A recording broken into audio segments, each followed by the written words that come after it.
na yung Smartmatic ang problema, hindi Comelec. Hindi ba? So may we get the reaction of Comelec.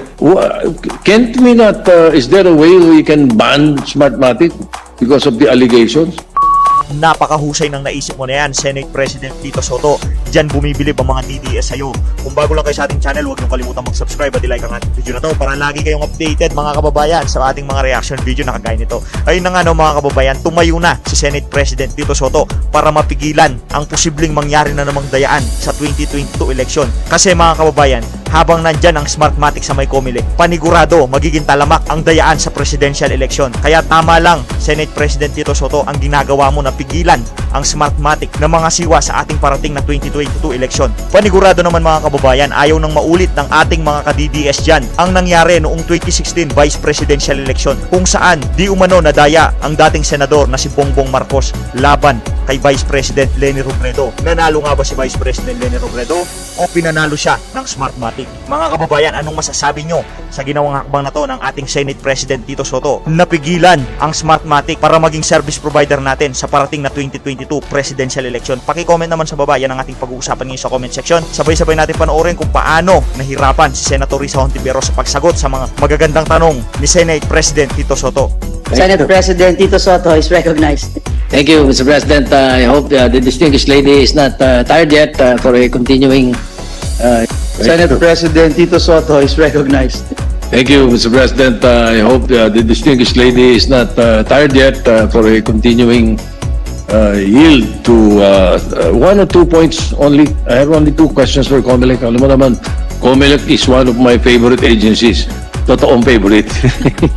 Certainly, Your Honor, Mr. President. Alright. Actually, na-energize naman po ako sa mga interpellation. Salamat po, salamat. Marami tayong kaibigan dyan sa Comelec.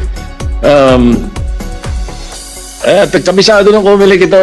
Pag ako'y bumibisita rin, napapag-usapan namin yan. We have a popular saying regarding Philippine elections. Walang natatalo. Nadadaya lang. Just when I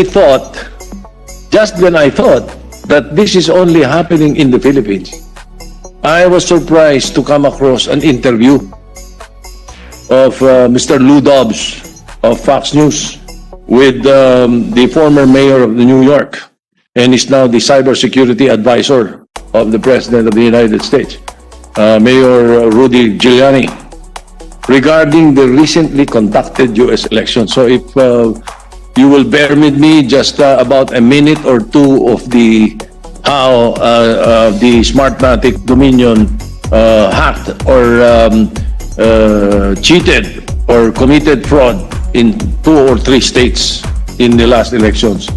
That is their claim.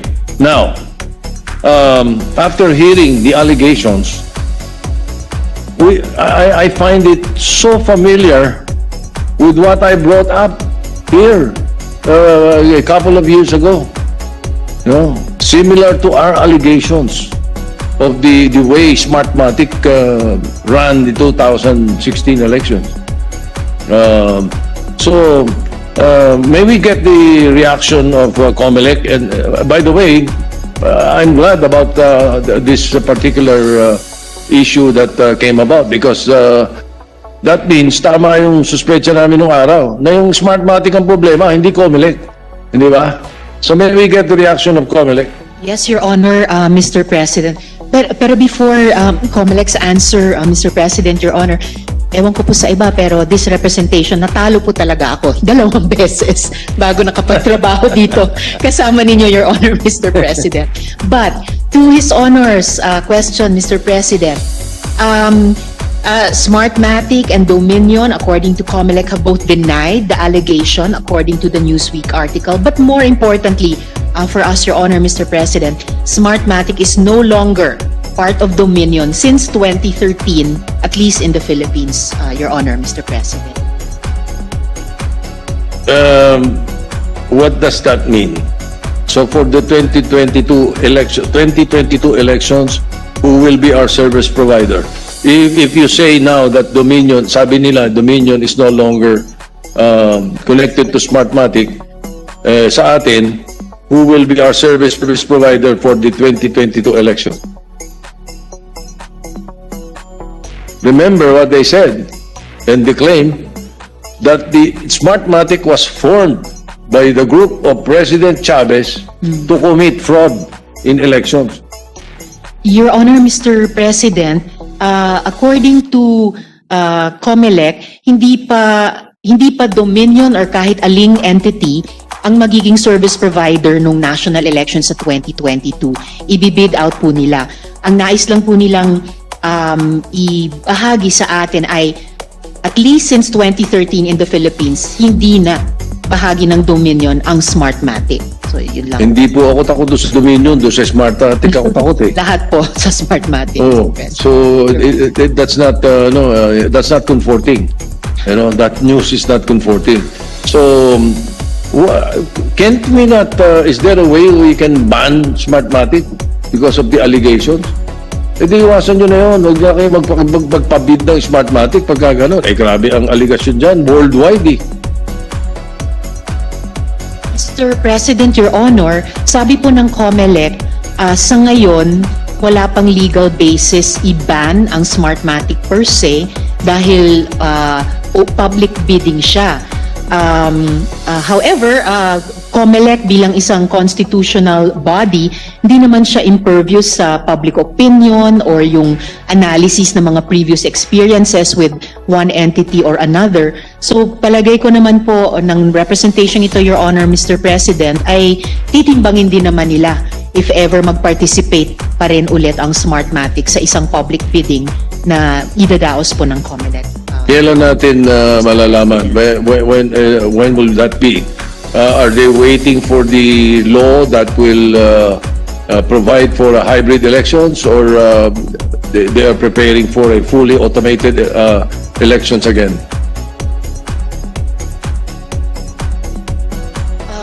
Wala pa pong, Your Honor, Mr. President, wala pa pong fixed date or deadline kung kailan iyon. But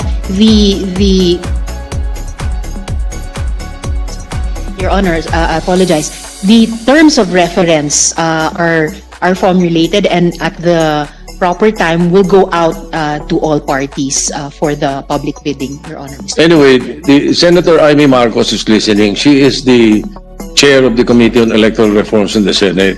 Now, I hope her committee looks into the criteria when the bidding for the elections is done by COMELEC, because the criteria apparently in the last so many elections, Smartmatic lang nakakapasa. I think the committee should look into the criteria kung para makapasok yung iba. Your Honor, Mr. President, that's it.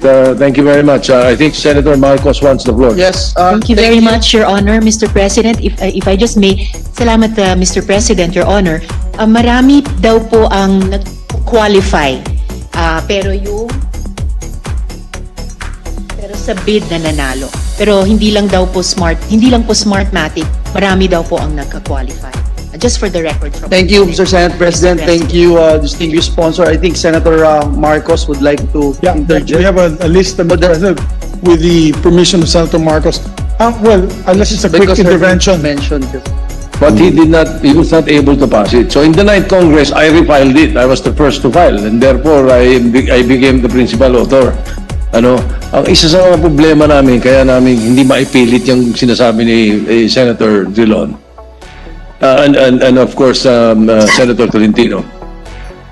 Palagay mo ako yung nakatira sa Glendale, California. Ang gusto ko iboto yung district sa Sultan Kudarat. Anong balota makakarating sa akin? Di ba? Yung ganung problema eh. Unlike kung national lang, kahit saan ka sa Amerika, kahit saan ka sa Middle East, kahit saan ka sa hindi problema, hindi sasakit ang ulo ng COMELEC ipadala yung mga balota. Hindi nila alam kanino ka boboto eh. Hindi nila alam kung saan ka lugar na doon sa abroad eh. So that's the difficulty that we encountered then. And I distinctly remember Senator Drilon joined us during the hearings in New York, in California. The sponsor was Senator Ed Angara. Kaya yun ang isa sa mga difficulties na nakita namin noon. But if we can come up with some way to be able to do that, then perhaps pwede. But at the moment, I cannot see the possibility. Yun ang mahirap isolve kung paano boboto yung anong district ang bobotohan niya at saan siya nakatira sa abroad. Kung sa room, sa Italy siya o nasa Hong Kong siya. Yun ang problema, Your Honor, Mr. President. Thank you, Your Honor, Mr. Mr. President. President, the Senate President has just added a very, I think, scintillating issue kasi habang tumatagal, Your Honor, na pinag-uusapan itong issue, it becomes even more interesting to study at malinaw yung requirements, yung difficulties that would entail. Thank you. The Senate President pro tempore is correct. Canvassing of overseas as of now goes directly to the National Board of Canvassers. Yung Section 4 ng ating overseas absentee voting law stipulates the list of which positions that overseas voting can vote for very specifically. But having said these two, and for the Senate Minority Leader as well, it is heartening na overlook ng mata ko ng representation na ito earlier that although we expect a drop in the number of registered overseas absentee voters in 2022, COMELEC actually anticipates more of those to vote. Kung 2019, 336,000 overseas Filipinos ang bumoto, they actually expect 580,000 overseas Filipinos to vote in 2022. Lastly, Your Honor, Mr. President, the Senate President is correct. The overseas voter ballot packet will have to be customized to each overseas Filipino's hometown. So, medyo logistical nightmares sa ngayon. But it's good na makita natin what it will entail kung yan ang gagawin ng ating Kongreso. Your Honor, Mr. President.